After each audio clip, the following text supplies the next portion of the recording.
Di hari ulang tahunku, suami mengirim pesan. Makan malam nanti kita batalkan saja. Aku ada urusan yang lebih penting. Ini soal ibuku. Aku hanya diam dan mengemasi barang-barangku, lalu pergi menggunakan taksi online tanpa memberitahu siapapun. Suami histeris saat tahu aku pergi ke tempat yang bahkan tidak pernah bisa dia bayangkan sedikitpun. Karena aku.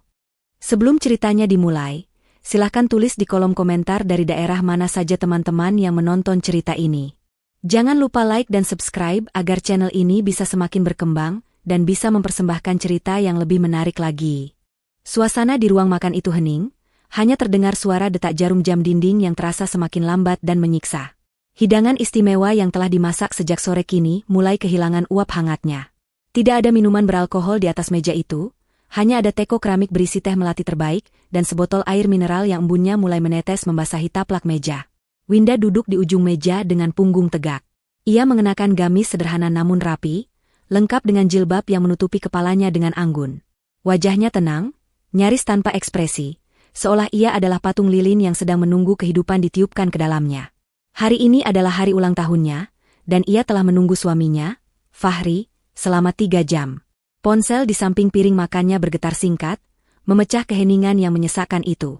Layar ponsel menyala, menampilkan sebuah pesan singkat dari nama yang selama ini ia prioritaskan di atas segalanya. Winda meraih ponsel itu dengan gerakan lambat dan terukur. Matanya membaca deretan huruf yang dikirimkan Fahri. Pesan itu berbunyi sangat singkat dan padat, tanpa basa-basi, dan tanpa ucapan selamat ulang tahun. Fahri menulis bahwa makan malam harus dibatalkan, karena ia memiliki urusan yang jauh lebih penting menyangkut ibunya, Ibu Nilam. Pesan itu diakhiri dengan kalimat perintah agar Winda tidak menunggunya pulang, dan sebaiknya tidur lebih dulu.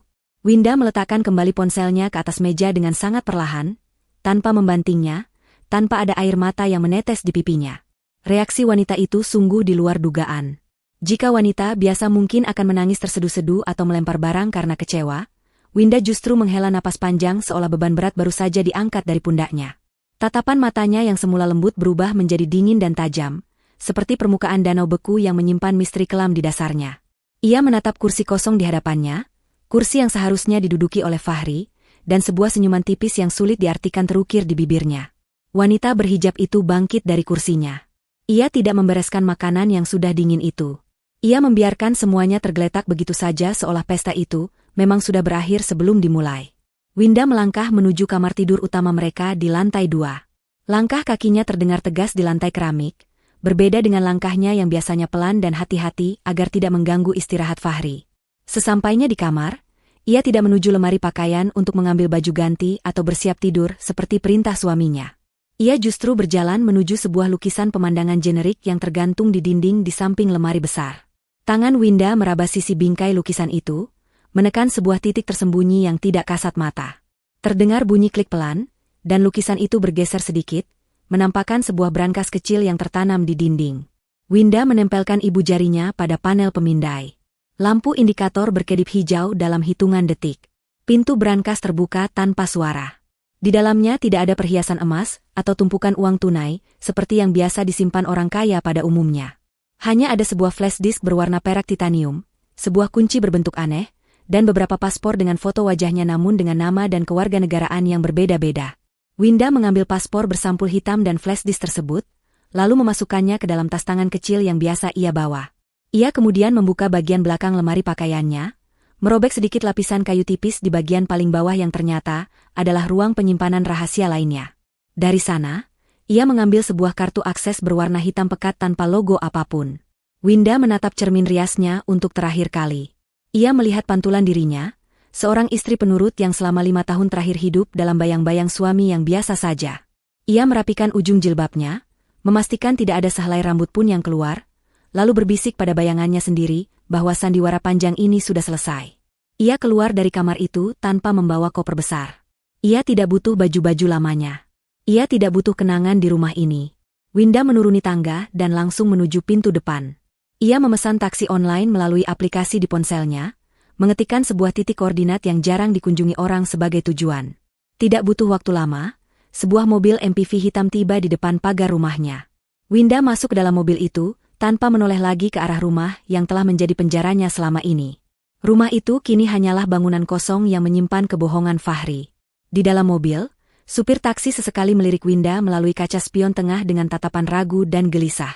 Supir itu melihat aplikasi peta di ponselnya yang mengarahkan mereka ke pinggiran kota, melewati batas wilayah pemukiman menuju area hutan kota yang terkenal angker dan tertutup untuk umum, karena merupakan bekas kompleks pemakaman Belanda tua yang sudah tidak terurus. Supir itu berdeham, mencoba memberanikan diri untuk bertanya karena rute yang mereka lewati semakin sepi dan gelap, jauh dari keramaian kota. Ia bertanya apakah Winda yakin dengan tujuan tersebut, karena setahu dia area itu sudah dipagar beton dan dijaga ketat, serta tidak ada rumah penduduk di sana. Winda menjawab pertanyaan supir itu dengan suara yang tenang namun, memiliki otoritas yang membuat bulu kuduk supir itu meremang. Ia mengatakan agar supir itu tetap fokus menyetir dan mengikuti jalur yang ada di peta. Winda meyakinkan bahwa pagar beton itu akan terbuka untuknya dan supir itu tidak perlu khawatir soal keamanan. Nada bicara Winda bukanlah nada bicara seorang ibu rumah tangga yang sedang tersesat atau bingung, melainkan nada bicara seseorang yang terbiasa memberi perintah dan ditaati. Supir itu akhirnya memilih diam, menelan rasa penasarannya, dan terus memacu kendaraan menembus malam yang semakin pekat, membawa penumpangnya menuju tempat yang tidak wajar. Sepanjang perjalanan, Winda hanya menatap keluar jendela. Lampu-lampu jalan yang buram melintas cepat seperti kenangan 5 tahun pernikahannya yang sia-sia. Ia teringat bagaimana Fahri selalu meremehkannya, menganggapnya wanita yang tidak tahu apa-apa selain memasak dan mengurus rumah. Fahri tidak pernah tahu siapa Winda sebenarnya. Fahri tidak pernah tahu bahwa istri yang ia suruh membuatkan kopi setiap pagi adalah orang yang memegang rahasia para pejabat tinggi negara. Malam ini, Winda memutuskan untuk berhenti bersembunyi. Pesan Fahri tentang membatalkan makan malam demi ibunya adalah pemicu yang meledakkan bendungan kesabarannya. Winda menyadari bahwa mempertahankan penyamaran ini sudah tidak sepadan dengan penghinaan yang ia terima. Mobil terus melaju, meninggalkan kehidupan normal Winda di belakang, menuju kegelapan yang menjadi rumah aslinya. Jam digital di dashboard mobil sedan milik Fahri menunjukkan pukul 2 dini hari ketika ia membelokkan setir memasuki halaman rumahnya. Mobil itu melaju pelan agar suara mesinnya tidak membangunkan tetangga. Fahri memarkir kendaraannya dengan sembarangan. Tubuhnya terasa lelah, namun pikirannya berkecamuk hebat. Kemeja kerjanya sudah kusut, dan ada aroma parfum wanita lain yang samar-samar menempel di kerah bajunya, aroma parfum milik Laura. Fahri mengusap wajahnya dengan kasar, berusaha menyusun skenario kebohongan yang meyakinkan jika Winda bertanya kenapa ia pulang selarut ini. Ia sudah menyiapkan alasan klasik bahwa kondisi Ibu Nilam tiba-tiba memburuk, dan ia harus menemani ibunya di rumah sakit. Padahal kenyataannya ia baru saja menghabiskan waktu di apartemen Laura. Fahri turun dari mobil dan melangkah menuju pintu depan. Ia merogoh saku celananya mencari kunci rumah, namun gerakan tangannya terhenti ketika menyadari pintu rumah tidak terkunci. Rasa curiga mulai menyusup ke dalam benaknya. Winda adalah wanita yang sangat teliti soal keamanan rumah. Tidak mungkin Winda lupa mengunci pintu utama, apalagi di jam segini. Fahri mendorong pintu itu perlahan. Engsel pintu berdecit pelan, memecah kesunyian malam. Gelap gulita menyambutnya. Tidak ada lampu yang menyala, bahkan lampu ruang tengah yang biasanya dibiarkan redup oleh Winda pun mati total. Fahri meraba dinding mencari saklar lampu dan menekannya. Cahaya lampu neon membanjiri ruangan, menyilaukan matanya sejenak. Pemandangan pertama yang ia lihat adalah meja makan yang masih tertata rapi. Piring-piring berisi makanan yang sudah basi masih tergeletak di sana, tidak tersentuh sama sekali. Fahri menatap kursi kosong di ujung meja. Rasa bersalah sedikit menyengat hatinya, tapi segera tertutupi oleh kepanikan lain yang lebih mendesak. Ia butuh Winda malam ini juga. Ia tidak pulang hanya untuk tidur. Ia pulang karena ia membutuhkan tanda tangan Winda untuk dokumen penggadaian sertifikat rumah. Fahri berlari kecil menaiki tangga menuju kamar tidur mereka. Ia memanggil nama Winda beberapa kali, namun suaranya hanya memantul di dinding-dinding kosong. Tidak ada jawaban. Jantungnya mulai berdegup kencang. Pikirannya melayang pada kemungkinan buruk. Mungkinkah Winda sakit atau terjadi sesuatu padanya? Fahri membuka pintu kamar tidur dengan kasar. Kamar itu kosong dan rapi, terlalu rapi. Tempat tidur masih tertata sempurna. Sprei tidak kusut, menandakan belum ada orang yang tidur di sana malam itu. Fahri bergegas menuju kamar mandi dalam, menyalakan lampu, namun nihil. Winda tidak ada di sana. Kepanikan Fahri berubah menjadi kemarahan. Ia berpikir Winda sedang merajuk dan pergi ke rumah orang tuanya atau menginap di hotel tanpa izin. Ia membuka lemari pakaian Winda dengan kasar, berniat mengecek apakah baju-baju istrinya masih ada. Saat pintu lemari terbuka, Fahri tertegun. Baju-baju Winda masih tergantung rapi, Gamis-gamis rumahannya masih ada. Namun, ada sesuatu yang ganjil. Kotak perhiasan imitasi yang biasa Winda simpan di laci terbuka, dan isinya masih lengkap. Winda tidak membawa barang berharga apapun. Namun, mata Fahri menangkap celah di bagian belakang lemari yang sedikit terbuka. Lapisan kayu itu tampak terkelupas. Fahri mendekat dan memeriksa celah itu. Ia meraba bagian dalamnya yang kosong dan berdebu. Ia baru sadar bahwa lemari itu memiliki ruang rahasia yang selama ini tidak pernah ia ketahui keberadaannya. Ruang itu kosong melompong sekarang. Hanya menyisakan jejak persegi panjang di debu yang menandakan pernah ada benda yang disimpan di sana. Fahri mundur selangkah, napasnya memburu. Siapa sebenarnya istrinya? Kenapa ada ruang rahasia di lemari baju? Namun, otak Fahri yang sedang terdesak masalah keuangan segera kembali ke fokus utamanya. Ia tidak peduli soal lemari, ia butuh Winda untuk menyelamatkan dirinya dari kehancuran finansial akibat investasi bodong yang ia ikuti diam-diam. Ia segera merogoh ponselnya dan mencoba menghubungi nomor Winda. Terdengar nada sambung, namun tidak diangkat. Ia mencoba lagi, dan kali ini panggilannya langsung dialihkan ke kotak suara. Fahri mengumpat kasar. Ia mondar-mandir di dalam kamar sambil menjambak rambutnya sendiri. Pihak aplikasi investasi bodong itu sudah mengancam akan menyebarkan data pribadinya jika ia tidak menyetor dana tambahan besok pagi.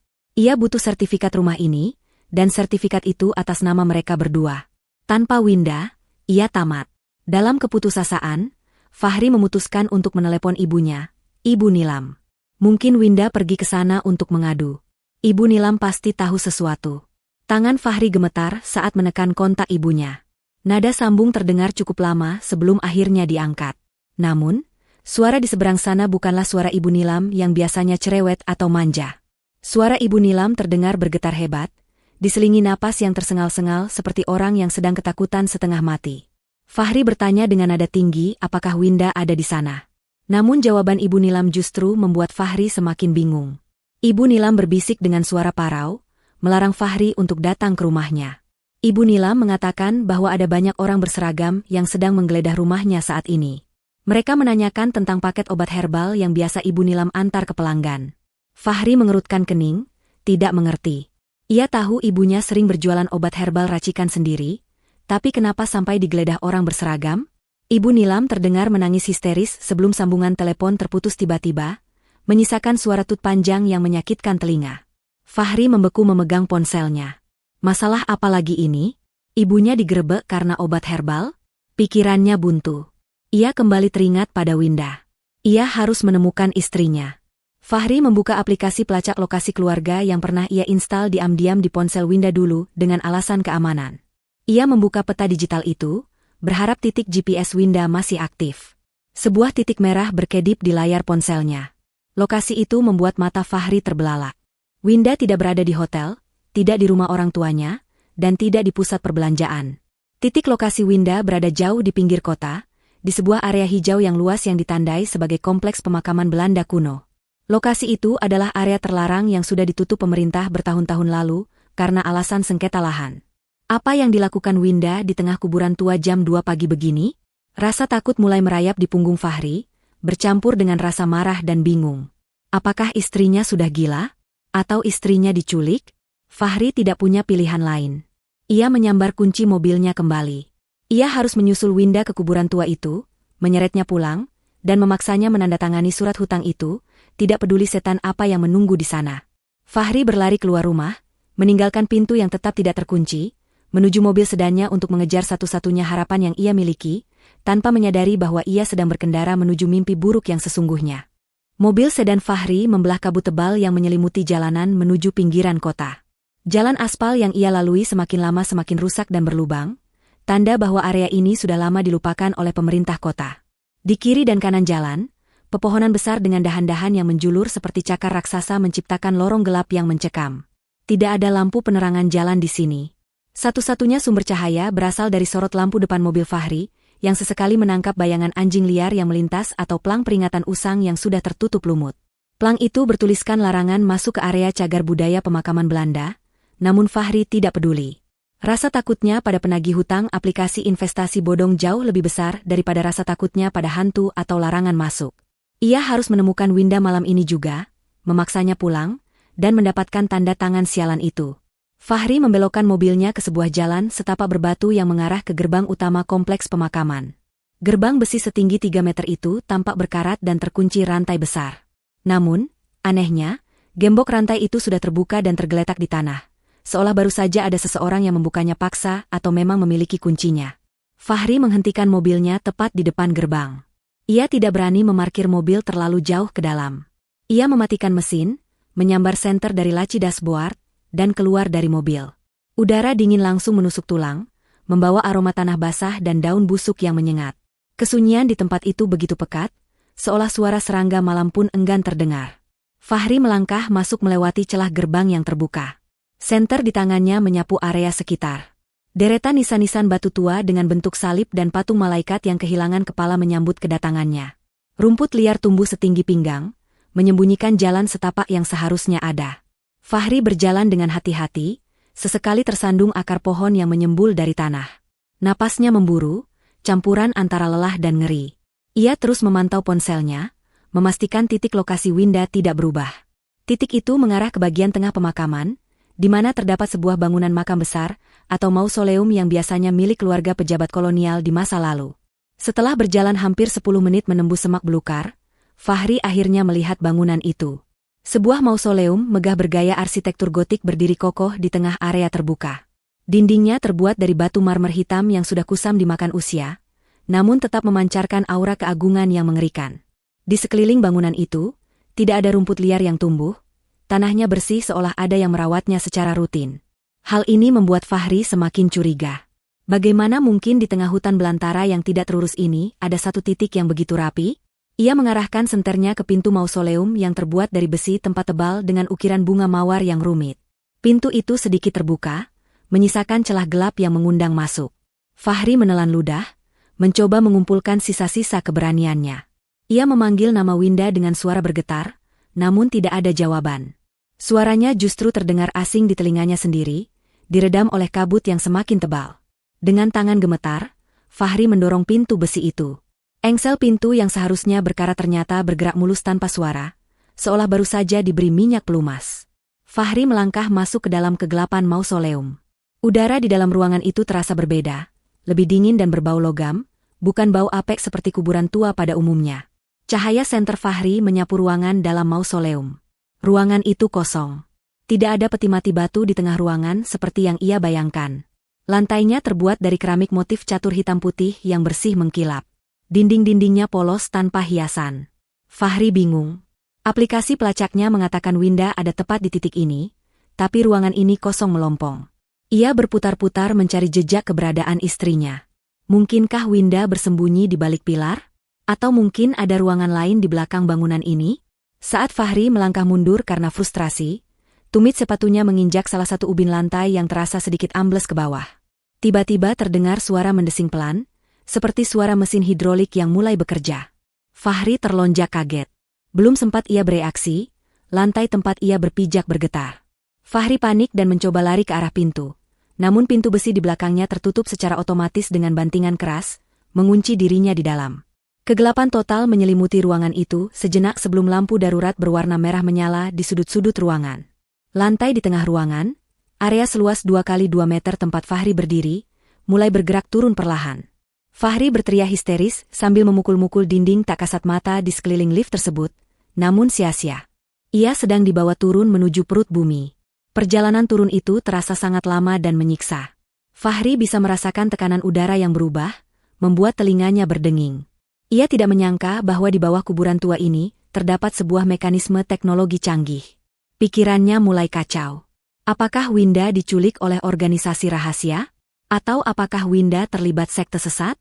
Bayangan tentang hutang investasinya sesaat terlupakan, tergantikan oleh ketakutan akan kematian yang terasa begitu dekat. Lift itu terus turun melewati lapisan tanah dan bebatuan, hingga akhirnya guncangan berhenti. Suara desing mesin mati, digantikan oleh suara kunci pengaman yang terbuka. Di hadapan Fahri, dinding batu di depannya terbelah dua dan bergeser ke samping, menampakkan sebuah lorong panjang berwarna putih steril yang sangat kontras dengan suasana kuburan di atas sana. Cahaya lampu LED yang terang benderang membanjiri mata Fahri, membuatnya harus menyipitkan mata. Namun, yang membuat jantungnya hampir berhenti berdetak bukanlah cahaya itu, melainkan sosok yang menyambutnya. Dua orang penjaga bertubuh kekar berdiri tegak di ujung lorong. Mereka mengenakan seragam taktis serba hitam, lengkap dengan rompi anti peluru dan helm yang menutupi seluruh wajah. Di tangan mereka, senjata laras panjang tipe serbu terarah tepat ke dada Fahri. Fahri mengangkat kedua tangannya secara refleks, lututnya gemetar hebat hingga hampir tidak sanggup menopang berat badannya. Ia mencoba berbicara, mencoba menjelaskan bahwa ia hanya mencari istrinya dan mungkin salah masuk tempat, tapi lidahnya keluh. Salah satu penjaga itu melangkah maju dengan gerakan kaku dan disiplin. Suara robotik terdengar dari balik helmnya, memerintahkan Fahri untuk tetap diam di tempat dan meletakkan tangan di belakang kepala. Penjaga itu tidak bertanya siapa Fahri, seolah mereka sudah menduga kedatangannya. Penjaga itu menempelkan alat pemindai retina ke mata Fahri secara paksa. Cahaya merah menyapu bola mata Fahri, membuatnya mengerjap perih. Sebuah suara wanita terdengar dari interkom yang terpasang di dinding lorong. Suara itu tenang, dingin, dan sangat familiar, namun nadanya memiliki otoritas yang tidak pernah Fahri dengar sebelumnya di rumah. Suara itu memerintahkan penjaga untuk membiarkan Fahri masuk karena tamu tak diundang itu sudah dinantikan. Penjaga menurunkan senjatanya, namun tetap mencengkeram lengan Fahri dengan kasar, menyeretnya masuk lebih dalam ke lorong putih itu.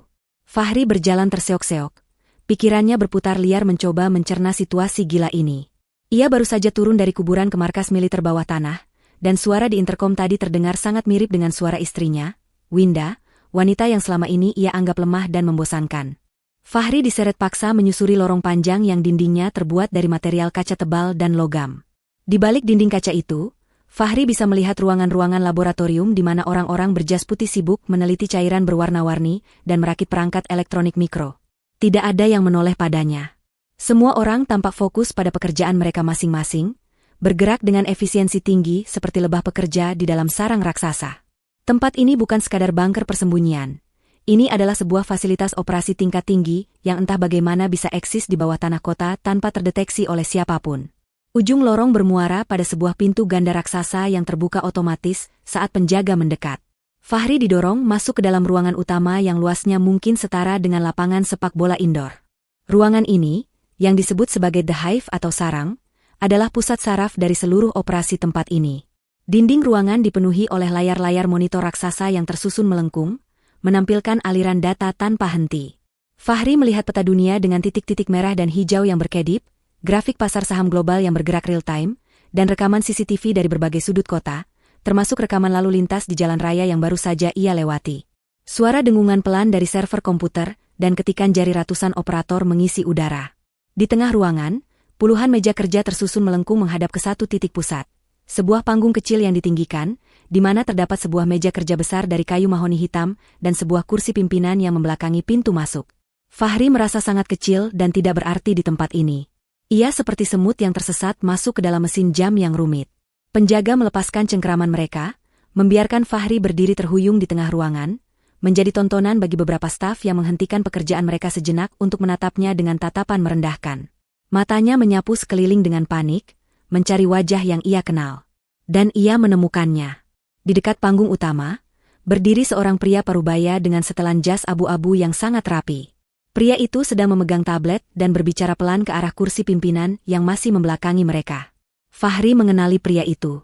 Itu adalah Tuan Malik, atasan langsungnya di perusahaan logistik tempat ia bekerja. Tuan Malik, yang selama ini sering memarahinya karena laporan penjualan yang tidak mencapai target, kini berdiri di sana dengan sikap tubuh yang sangat berbeda. Tuan Malik terlihat membungkuk hormat, gesturnya penuh ketundukan, seolah sedang melayani seorang raja. Fahri berteriak memanggil nama bosnya itu dengan suara serak, berharap menemukan sekutu di tempat asing ini. Ia bertanya apa yang Tuan Malik lakukan di sini, dan meminta tolong untuk menjelaskan situasi gila ini. Tuan Malik menoleh perlahan. Tidak ada senyum ramah atau ekspresi kaget di wajahnya. Tuan Malik menatap Fahri dengan tatapan dingin dan datar, seolah menatap orang asing yang tidak penting. Ia kemudian memberi isyarat tangan agar Fahri diam. Fahri ternganga. Bos yang biasanya ia takuti itu ternyata bagian dari kegilaan ini. Pandangan Fahri kemudian beralih ke salah satu layar monitor berukuran sedang yang berada tak jauh dari posisi Tuan Malik berdiri. Di layar itu terpampang sebuah foto wajah wanita yang sangat ia kenal, wajah yang ia cium beberapa jam yang lalu. Itu adalah foto Laura. Namun, data yang tertulis di samping foto Laura membuat darah Fahri berdesir hebat. Di sana tertulis, target pengawasan level 1. Afiliasi, organs beson. Status, mata-mata industri. Messi, envelope subfai. Dunia Fahri terasa runtuh seketika. Laura, wanita cantik yang ia pikir mencintainya apa adanya, wanita yang selalu memuji kehebatannya di saat Winda hanya diam, ternyata adalah seorang mata-mata. Dan tulisan, infiltrasi via subjek Fahri, apakah itu berarti Laura hanya mendekatinya untuk tujuan tertentu? Fahri menggelengkan kepala kuat-kuat, berusaha menyangkal kenyataan di depan matanya. Tidak mungkin Laura jahat. Laura adalah satu-satunya pelipur laranya. Ini pasti salah paham. Ini pasti rekayasa orang-orang gila di tempat ini untuk menjebaknya. Saat kebingungan Fahri memuncak, kursi pimpinan di atas panggung itu perlahan berputar menghadap ke arahnya. Suara mekanisme kursi itu terdengar halus namun menusuk keheningan yang tiba-tiba tercipta di ruangan itu. Sosok yang duduk di kursi itu membuat lutut Fahri lemas, hingga ia jatuh terduduk di lantai yang dingin. Di sana, duduk dengan anggun dan penuh wibawa, adalah istrinya, Winda. Winda masih mengenakan jilbabnya, namun gaya berhijabnya kini terlihat sangat modern dan taktis, tidak lagi model sederhana yang biasa ia pakai di rumah. Ia mengenakan blazer hitam dengan potongan tajam yang membalut tubuhnya, memberikan kesan otoritas yang tak terbantahkan. Tidak ada lagi tatapan mata sayu dan tunduk yang biasa ia perlihatkan saat Fahri memarahinya soal masakan. Tatapan mata Winda kini tajam, menusuk, dan penuh perhitungan, seperti elang yang sedang menatap mangsanya dari ketinggian. Di tangannya, ia memegang sebuah cangkir teh porselen tipis, menyesapnya dengan ketenangan yang mengerikan. Fahri tergagap, suaranya tercekat di tenggorokan. Ia mencoba memanggil nama Winda, bertanya apakah istrinya bekerja sebagai sekretaris atau admin di tempat ini. Pertanyaan bodoh yang keluar dari mulut pria yang tidak mampu menerima kenyataan bahwa istrinya jauh lebih hebat darinya. Winda meletakkan cangkirnya perlahan. Suaranya bergema di ruangan itu, tenang namun membuat setiap orang di ruangan itu menahan napas. Ia mengoreksi ucapan Fahri dengan nada datar. Ia mengatakan bahwa ia bukan admin, dan ia bukan sekadar karyawan. Ia adalah pemilik tempat ini. Ia adalah the keeper, penjaga keseimbangan informasi, dan Fahri baru saja melanggar satu-satunya aturan main dalam pernikahan mereka. Jangan pernah mencari tahu apa yang ada di balik diamnya sang istri. Winda berdiri dari kursinya, berjalan perlahan menuruni anak tangga panggung menuju Fahri yang masih terduduk lemas. Suara langkah sepatu hak tingginya menggema berirama. Tuan Malik segera mundur memberi jalan, menundukkan kepalanya dalam-dalam saat Winda lewat. Winda berhenti tepat di depan Fahri, menatap suaminya dari atas ke bawah dengan tatapan yang sulit diartikan, campuran antara kasihan dan kejijikan. Ia berkata bahwa selama 5 tahun ini, ia telah membangun benteng yang sempurna untuk melindungi identitasnya, dan Fahri adalah batu bata yang paling tidak berguna namun paling efektif untuk benteng itu, karena tidak ada orang yang akan mencurigai suami sebodoh Fahri memiliki istri sekelas dirinya. Fahri mencoba membela diri, ego laki-lakinya terluka parah. Ia berteriak bahwa ia adalah kepala keluarga, ia adalah suami Winda, dan Winda tidak berhak merendahkannya seperti itu. Ia mengungkit soal hutang-hutangnya, menyalahkan Winda karena membiarkannya hidup susah padahal Winda kaya raya. Winda tertawa kecil, tawa yang tidak mengandung kegembiraan sama sekali. Ia menjentikan jarinya, dan layar raksasa di dinding utama berubah tampilan. Layar itu kini menampilkan video rekaman CCTV yang menunjukkan Ibu Nilam, Ibu Fahri, sedang melakukan transaksi mencurigakan di sebuah gang sempit dengan seseorang berjaket tebal. Winda menunjuk layar itu dan berkata pada Fahri untuk melihat kenyataan. Alasan Fahri membatalkan makan malam ulang tahunnya bukan karena ibunya sakit, tapi karena ibunya tertangkap tangan membawa paket obat terlarang. Winda mengungkapkan bahwa selama ini, uang yang sering diminta Ibu Nilam kepada Fahri bukanlah untuk berobat, melainkan untuk mengganti rugi barang dagangan ilegal yang sering dihilangkan oleh wanita tua itu. Fahri terdiam 1000 bahasa, matanya menatap nanar ke layar. Ibunya seorang kurir obat terlarang, istrinya seorang pimpinan intelijen, dan selingkuhannya seorang mata-mata. Malam ini, seluruh pondasi kehidupan Fahri dihancurkan berkeping-keping tanpa sisa. Fahri masih terduduk di lantai yang dingin itu, lututnya terasa seperti jeli yang tidak mampu menopang bobot tubuhnya sendiri. Matanya menatap sosok wanita di hadapannya dengan pandangan nanar yang dipenuhi ketidakpercayaan. Wanita itu adalah Winda, istri yang telah ia nikahi selama 5 tahun, istri yang ia kenal sebagai wanita rumahan yang sederhana, pendiam, dan penurut. Namun, sosok yang berdiri di depannya saat ini terasa seperti orang asing yang mengenakan wajah istrinya. Winda berdiri tegak dengan postur tubuh penuh percaya diri, mengenakan blazer hitam berpotongan tegas yang membalut tubuhnya dengan elegan, sangat kontras dengan daster lusuh yang biasa ia lihat di rumah. Jilbabnya tertata rapi dengan gaya modern yang praktis, membingkai wajah cantiknya yang kini dihiasi ekspresi dingin dan berwibawa. Winda menatap Fahri dari balik cangkir teh porselen tipis yang ia pegang. Ia menyesap teh itu perlahan, seolah menikmati setiap detiknya, membiarkan keheningan menyiksa Fahri perlahan-lahan. Di sekeliling mereka, puluhan staf yang bekerja di ruangan The Hive itu kembali sibuk dengan layar komputer masing-masing, seolah kehadiran Fahri yang menyedihkan di lantai itu sama sekali tidak menarik perhatian mereka. Bagi mereka, Fahri hanyalah gangguan kecil yang tidak berarti di tengah operasi intelijen tingkat tinggi yang sedang mereka jalankan. Fahri merasa kerdil. Egonya sebagai seorang suami, sebagai laki-laki yang merasa dirinya kepala keluarga, hancur lebur di bawah tatapan merendahkan dari istrinya sendiri. Dengan suara bergetar menahan amarah dan rasa malu, Fahri akhirnya memberanikan diri untuk membuka mulut. Ia bertanya dengan nada menuntut tentang apa sebenarnya yang terjadi, dan sandiwara gila macam apa yang sedang dimainkan Winda. Fahri menuduh Winda telah membohonginya selama ini, menyembunyikan kekayaan dan pekerjaannya, sementara membiarkan Fahri banting tulang bekerja siang malam untuk membiayai kehidupan mereka yang pas-pasan. Fahri merasa dikhianati. Ia merasa dipermainkan seperti boneka bodoh. Ia berteriak bahwa sebagai suami, ia berhak tahu segalanya, dan ia berhak atas harta istrinya. Teriakan Fahri menggema di ruangan luas itu, namun tidak ada satupun orang yang bereaksi, kecuali Tuan Malik yang berdiri tak jauh dari Winda. Winda meletakkan cangkir tehnya ke atas meja kerja mahoni di sampingnya dengan gerakan lembut namun tegas. Suara denting porselen beradu dengan kayu terdengar nyaring di telinga Fahri. Winda melangkah maju mendekati Fahri, menundukkan sedikit badannya agar wajah mereka sejajar. Ia berkata dengan nada suara yang tenang, namun setiap katanya terasa tajam menusuk jantung. Winda menjelaskan bahwa Fahri tidak pernah banting tulang untuk membiayai hidup mereka. Gaji Fahri yang pas-pasan itu bahkan tidak cukup untuk membayar tagihan listrik bulanan rumah mereka jika Winda tidak diam-diam menutupinya dengan uang pribadinya.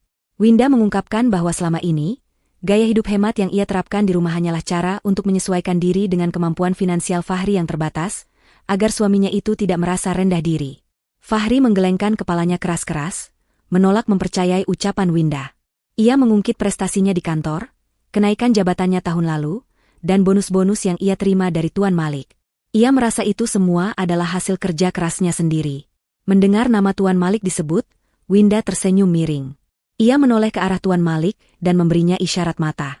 Tuan Malik, pria parubaya yang selama ini dihormati dan ditakuti Fahri di kantor, segera melangkah maju dan membungkuk hormat kepada Winda sebelum beralih menatap Fahri dengan tatapan iba bercampur geli. Tuan Malik menjelaskan bahwa semua promosi jabatan dan bonus yang diterima Fahri selama ini adalah perintah langsung dari Winda. Perusahaan logistik tempat mereka bekerja hanyalah salah satu dari sekian banyak perusahaan cangkang milik Winda yang digunakan untuk mencuci uang operasional organisasi dan sebagai kedok bagi para agennya.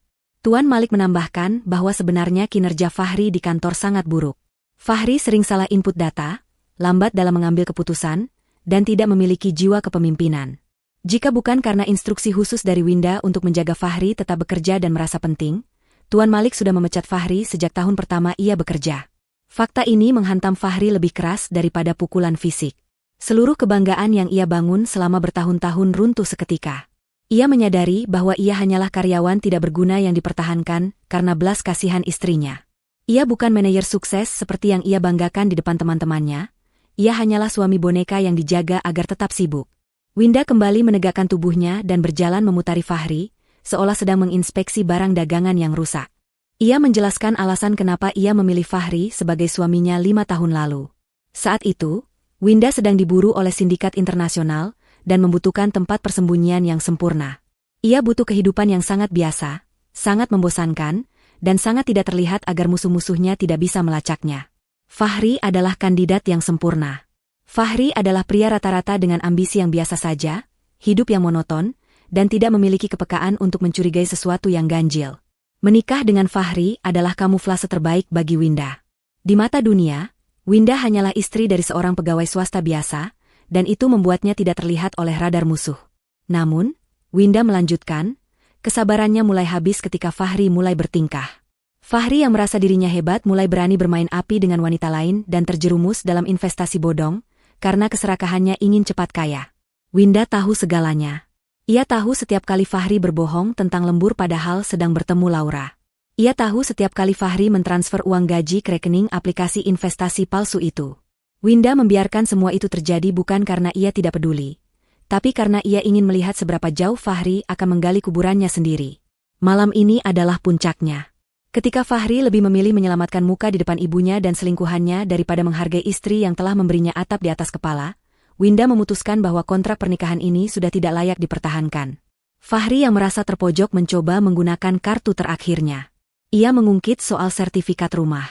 Ia berkata bahwa rumah itu atas nama mereka berdua, dan ia butuh uang itu sekarang juga karena ia diancam oleh penagih hutang. Ia memohon pada Winda, merendahkan harga dirinya, meminta Winda membantunya melunasi hutang itu karena Winda ternyata kaya raya. Bagi Winda, uang segitu pasti tidak ada artinya. Sikap Fahri yang berubah dari arogan menjadi pengemis dalam hitungan menit membuat Winda semakin muak. Winda mengambil sebuah tablet tipis dari meja kerjanya dan melemparkannya ke lantai tepat di depan kaki Fahri. Layar tablet itu menyala, menampilkan data rekening bank Fahri yang kini berwarna merah dengan angka minus yang mencolok. Di sebelahnya, ada data aset milik Winda yang angkanya begitu fantastis hingga Fahri tidak sanggup menghitung jumlah nol di belakangnya. Winda berkata dengan dingin bahwa ia bisa saja melunasi hutang Fahri dalam kedipan mata, semudah ia membeli permen. Tapi ia tidak akan melakukannya. Ia tidak akan membiarkan uang hasil kerja kerasnya yang berdarah-darah digunakan untuk menutupi kesalahan pria yang tidak setia. Winda menegaskan bahwa rumah itu dibeli dengan uang tunai darinya. Nama Fahri di sertifikat hanyalah formalitas agar Fahri merasa memiliki. Malam ini, Winda akan menarik kembali semua fasilitas yang pernah ia berikan. Fahri menatap tablet itu dengan tangan gemetar. Ia melihat bukti transfer dari rekening tak dikenal yang masuk rekening cicilan rumah setiap bulannya, bukti pembayaran asuransi mobil, bahkan bukti pembayaran tagihan kartu kreditnya yang sering ia kira lunas otomatis karena sistem error. Ternyata Winda yang membayar semuanya. Fahri merasa telanjang. Ia merasa seperti anak kecil yang baru sadar bahwa mainan mewahnya adalah pemberian orang tua yang kini sedang marah besar. Rasa takut mulai menjalar ke seluruh tubuhnya, bukan lagi takut pada penagih hutang, tapi takut pada masa depannya yang suram tanpa Winda. Ia menatap wajah istrinya, mencari sisa-sisa kelembutan yang dulu selalu ada, namun yang ia temukan hanyalah tembok es yang kokoh. Winda yang ia kenal sudah mati, atau mungkin memang tidak pernah ada. Yang ada di hadapannya kini adalah sang penjaga, ratu dunia bawah tanah yang baru saja menjatuhkan vonis pada pengkhianatnya. Suasana di dalam The Hive semakin mencekam setelah Winda membongkar kepalsuan harga diri Fahri. Namun, Winda belum selesai. Masih ada satu lagi kebenaran pahit yang harus ia tumpahkan ke hadapan suaminya, agar pria itu benar-benar sadar betapa butanya ia selama ini. Winda kembali duduk di kursi kebesarannya, menyilangkan kaki dengan anggun, lalu menunjuk ke layar monitor raksasa yang mendominasi dinding ruangan. Ia memerintahkan operator untuk memutar rekaman, subjek Nilam. Operator di sudut ruangan mengetik beberapa perintah cepat, dan layar utama seketika berubah tampilan.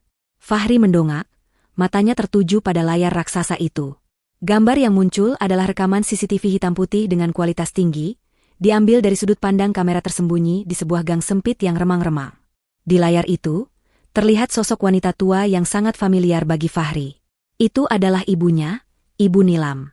Wanita itu mengenakan jaket tebal yang terlihat kebesaran dan kerudung instan yang dipasang asal-asalan. Ia tampak gelisah, celingukan ke kanan dan ke kiri seolah takut ada yang melihat.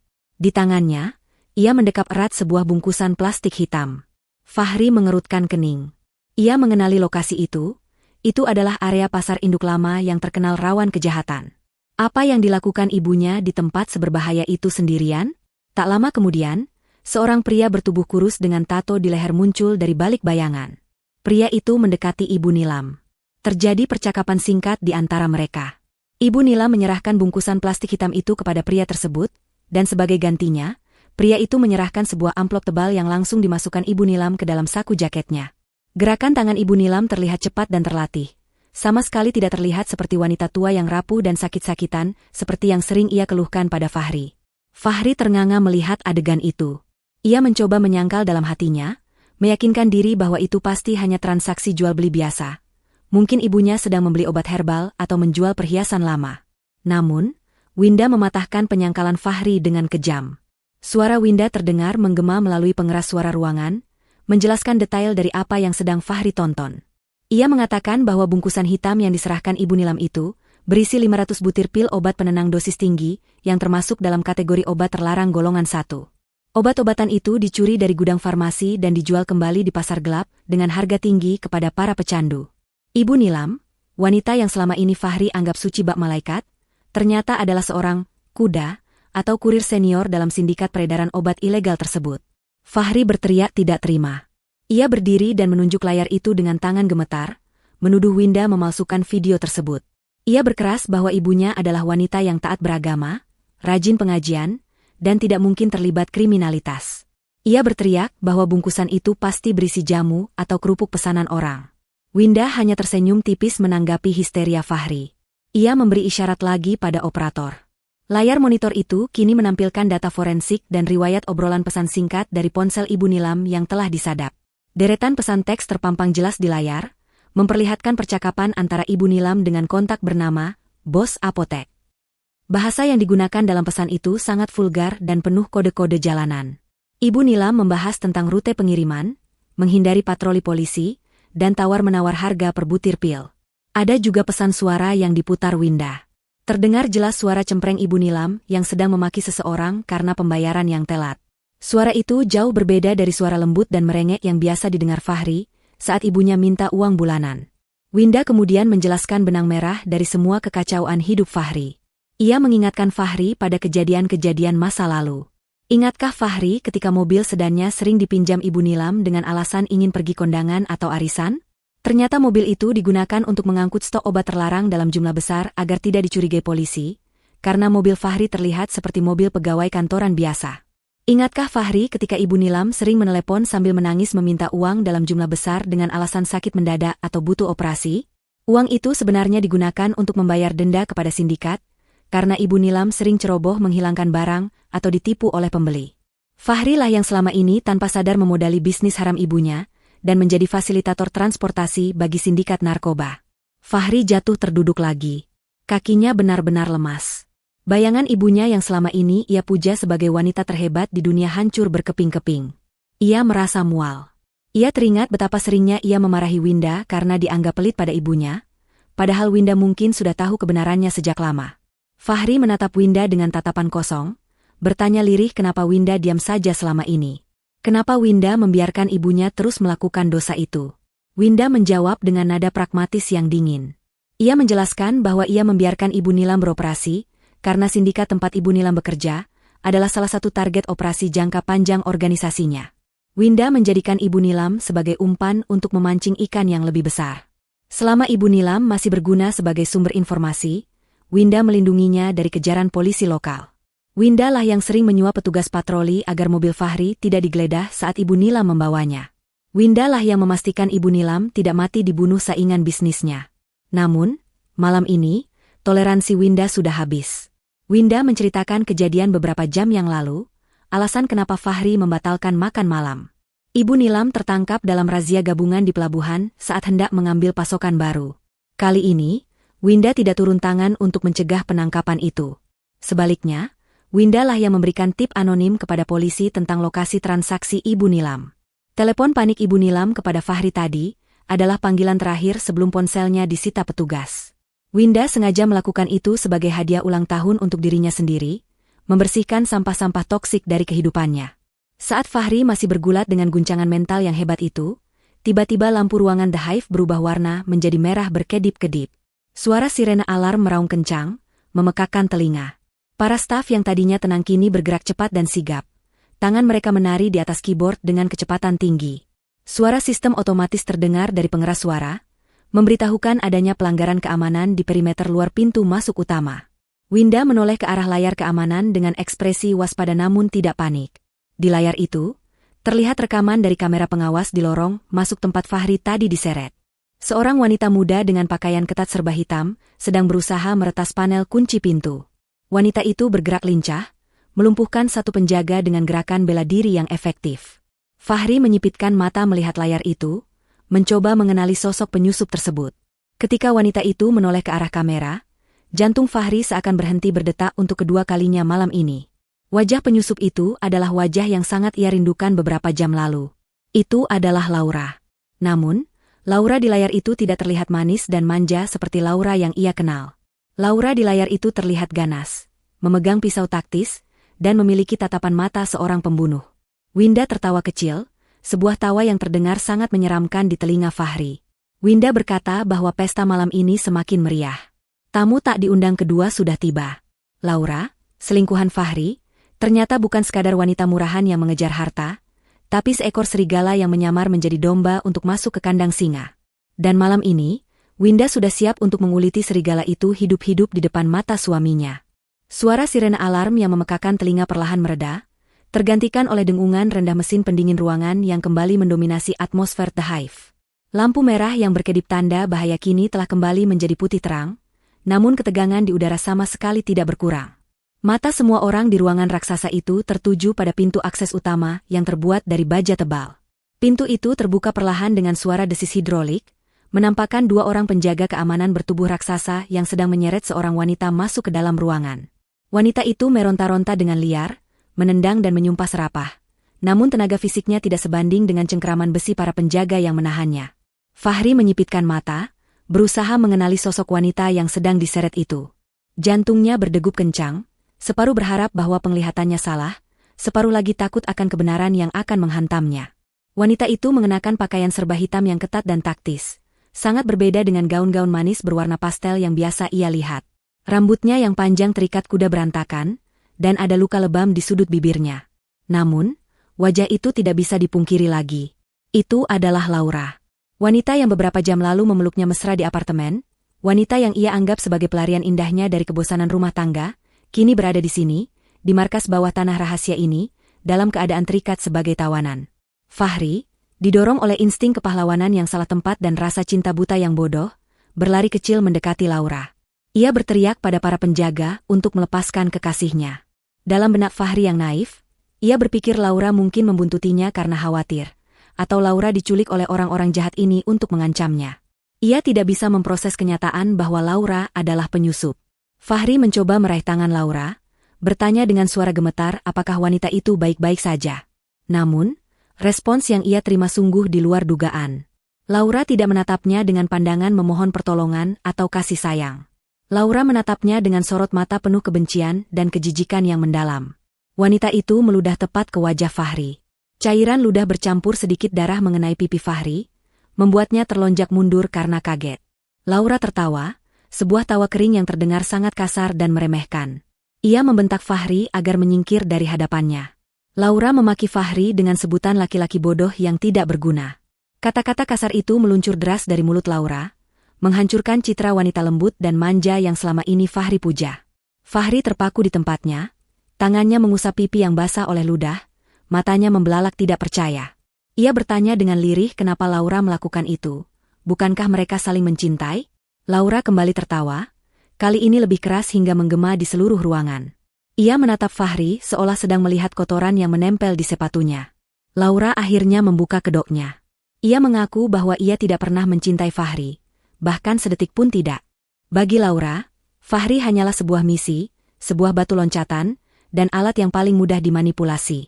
Laura mengungkapkan identitas aslinya sebagai agen lapangan dari organisasi Black Swan, sebuah kelompok intelijen swasta yang menjadi rival abadi organisasi milik Winda.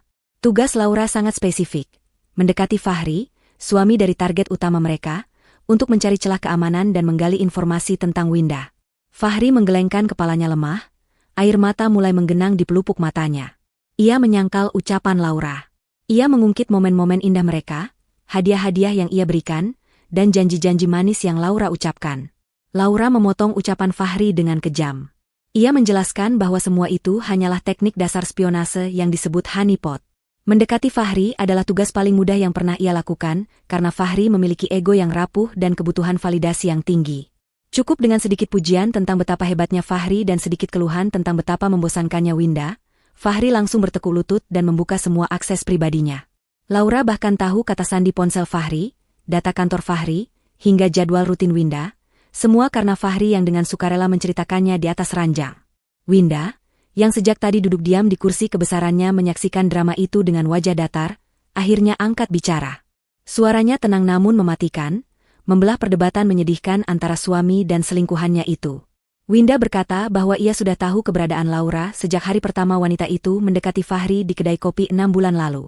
Winda membiarkan sandiwara perselingkuhan itu terjadi bukan karena ia tidak tahu, tapi karena ia ingin mengawasi pergerakan organisasi Black Swan melalui Laura.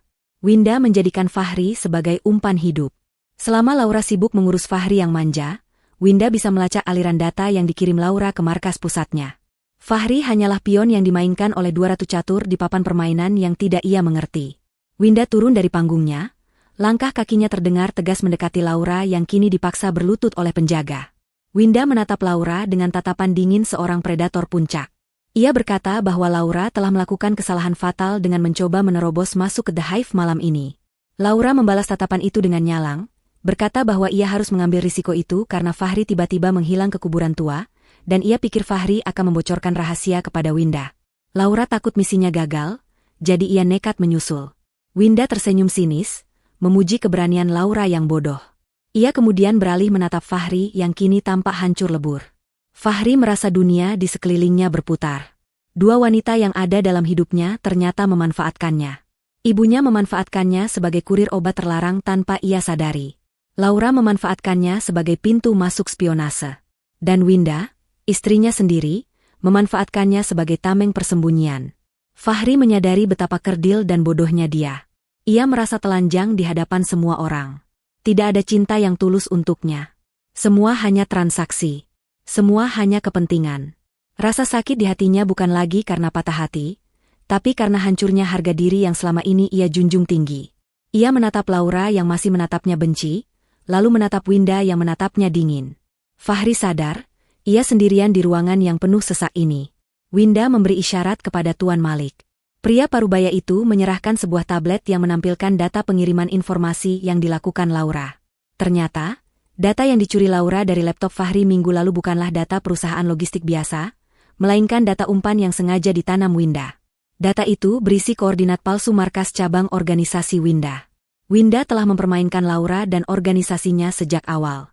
Laura yang mendengar itu berteriak marah, menyadari bahwa ia telah kalah telak bahkan sebelum melangkah masuk. Ia telah mempertaruhkan nyawanya untuk data sampah. Kegagalan ini berarti hukuman mati dari organisasinya sendiri.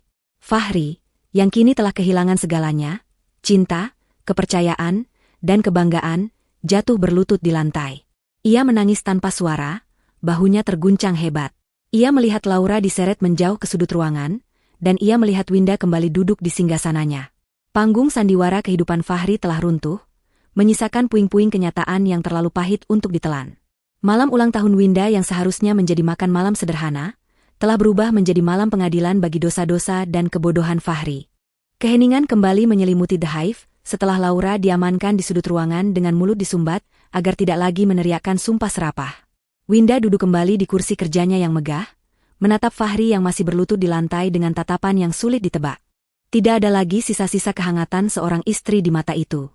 Yang ada hanyalah perhitungan dingin seorang hakim yang siap menjatuhkan vonis. Winda meletakkan sebuah pistol otomatis berwarna hitam matte di atas meja mahoni di depannya. Bunyi logam beradu dengan kayu terdengar nyaring, membuat Fahri tersentak kaget dan mengangkat wajahnya yang basah oleh air mata. Winda berbicara dengan nada rendah yang bergema melalui akustik ruangan yang sempurna.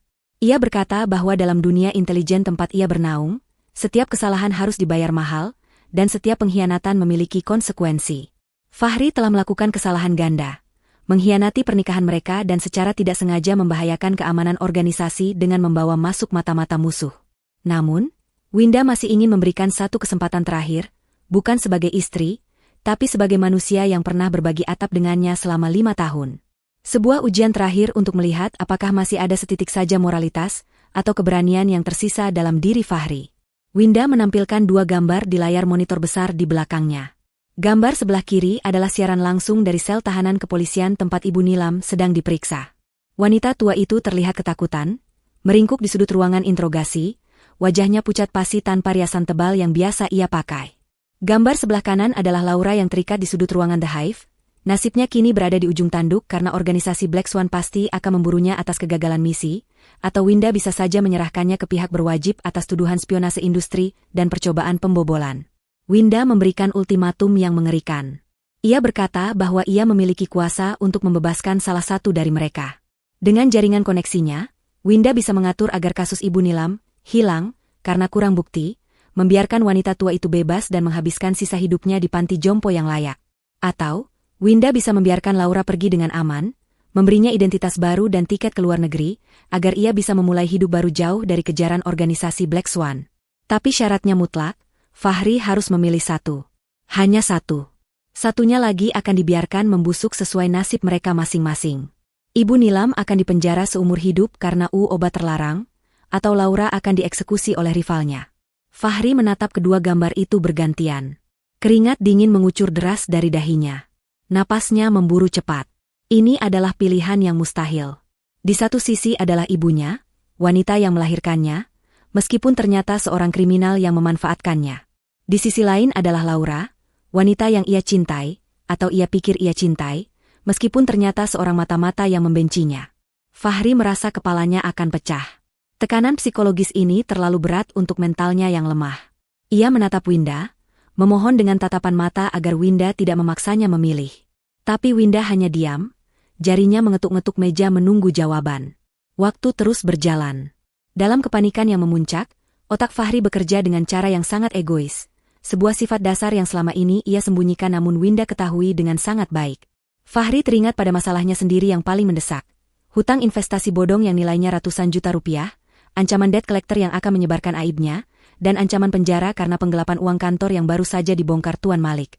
Jika ia memilih Ibu Nilam, ia tetap miskin dan dikejar hutang. Jika ia memilih Laura, Laura pasti akan meninggalkannya. Tidak ada keuntungan baginya dalam kedua pilihan itu. Dengan suara gemetar dan serak, Fahri akhirnya meneriakkan jawabannya. Jawaban yang membuat hening seluruh ruangan. Fahri tidak menyebut nama Ibu Nilam. Ia juga tidak menyebut nama Laura. Fahri berteriak memohon agar Winda menyelamatkan dirinya. Ia memohon agar Winda melunasi semua hutang-hutangnya, membersihkan nama baiknya dari kasus penggelapan kantor, dan membiarkannya hidup nyaman. Ia berdalih bahwa ia adalah korban di sini, korban kebohongan ibunya dan korban manipulasi Laura. Ia merasa dirinya yang paling pantas diselamatkan. Bayarkan hutangku, Winda. Kamu kaya raya. Uang itu tidak ada artinya bagimu. Selamatkan aku suamimu, teriak Fahri histeris. Winda memejamkan matanya sejenak, menarik napas panjang, lalu menghembuskannya perlahan.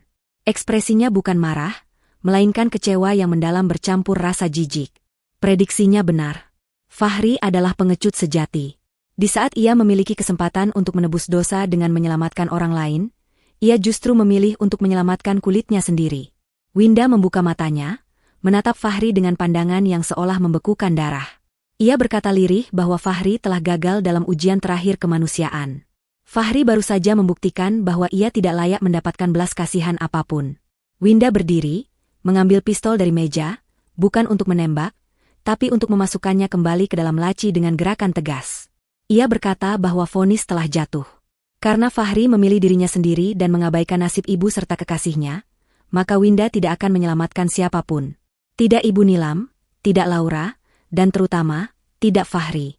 Winda memerintahkan Tuan Malik untuk mengeksekusi protokol pembersihan total. Tuan Malik mengangguk patuh dan mengetik serangkaian perintah di tabletnya.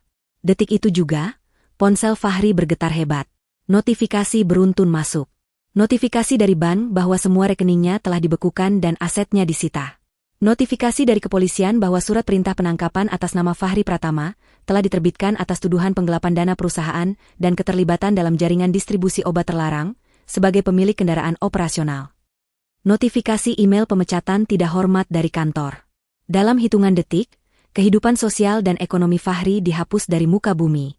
Winda juga memerintahkan agar bukti lengkap kejahatan Ibu Nilam dikirim ke jaksa penuntut umum, memastikan tidak ada celah hukum bagi wanita tua itu untuk lolos.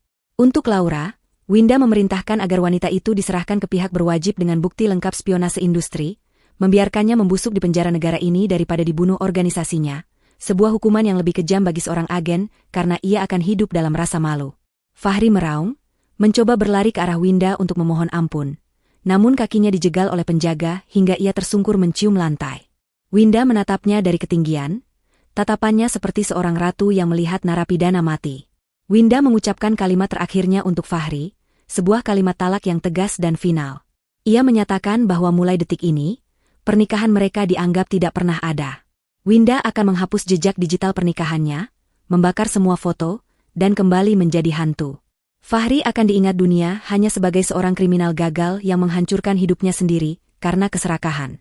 Dua penjaga mengangkat tubuh Fahri yang lemas seperti karung beras. Mereka menyeretnya keluar dari ruangan The Hive, diikuti oleh Laura yang juga diseret di belakangnya.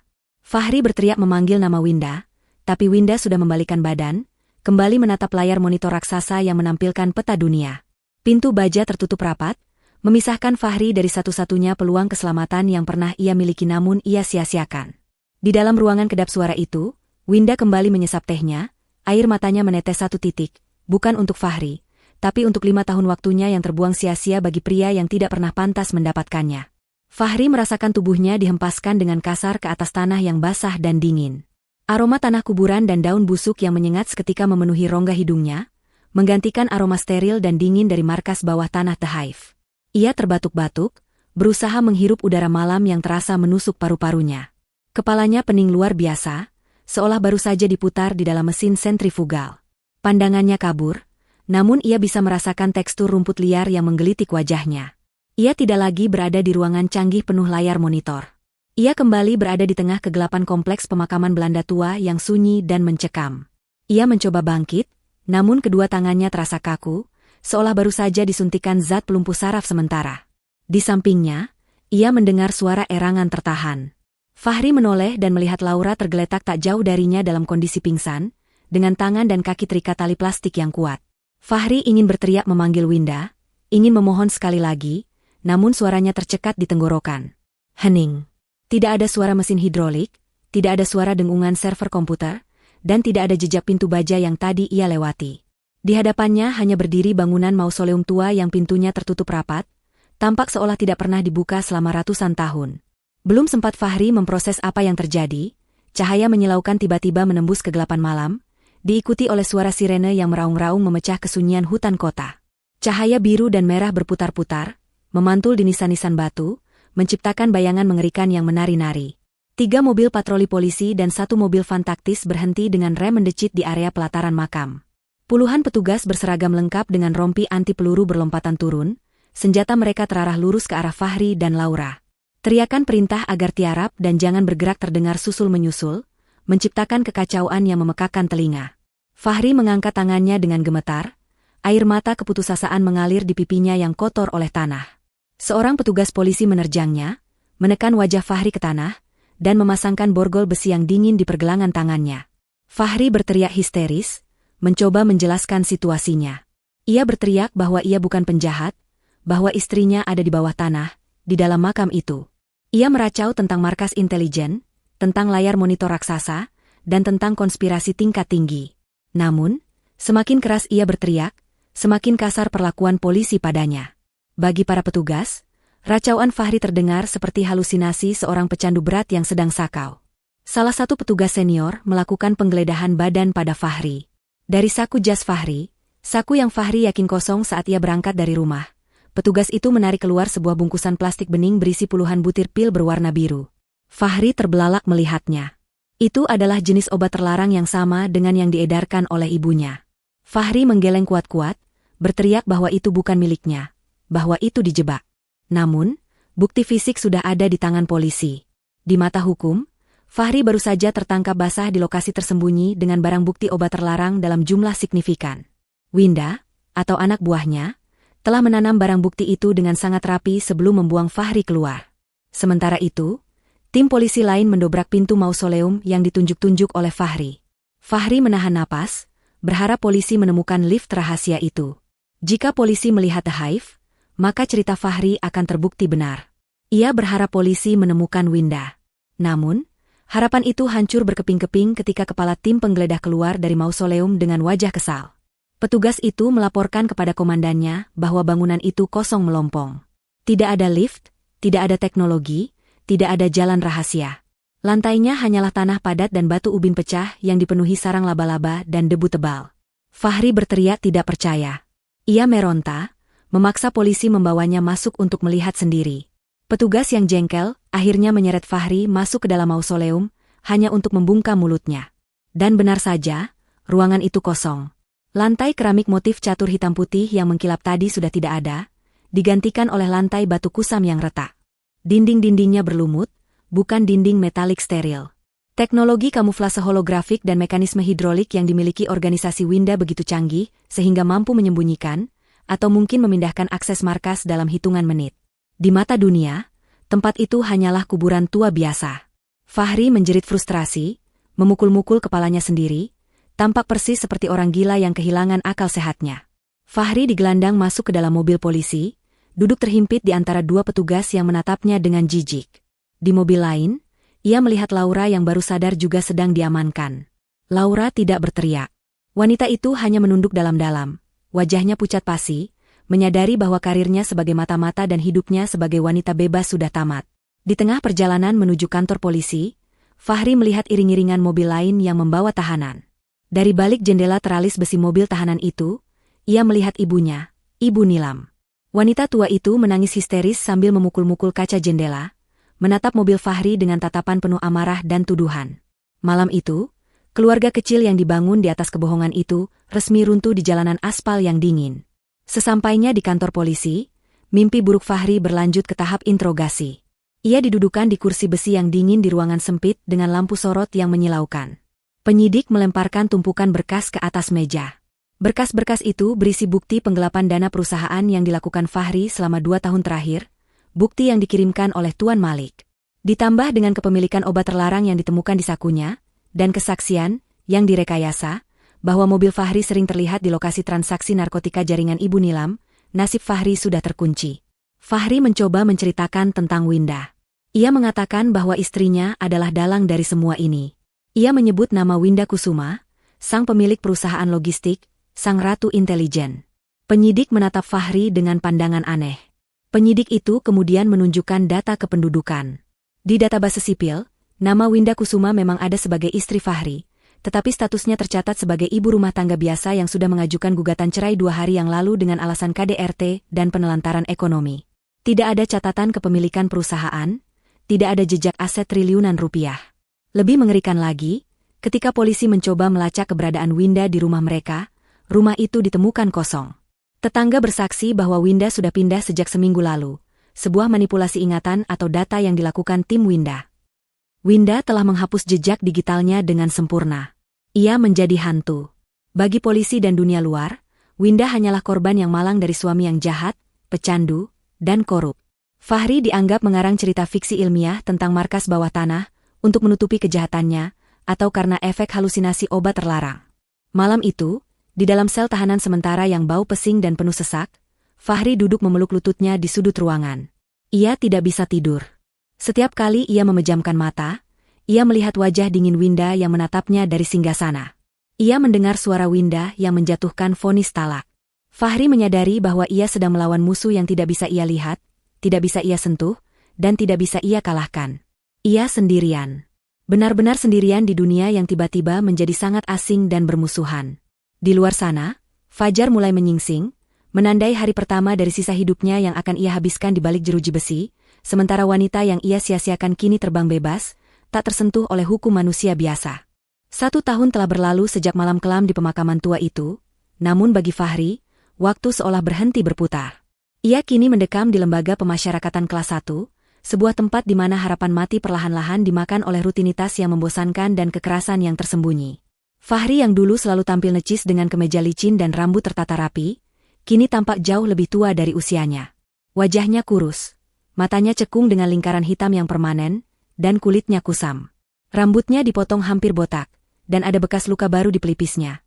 Hasil dari pelajaran yang diberikan oleh narapidana lain karena Fahri terlalu sering meracau tentang istrinya yang seorang ratu intelijen. Di penjara ini, Fahri adalah lelucon.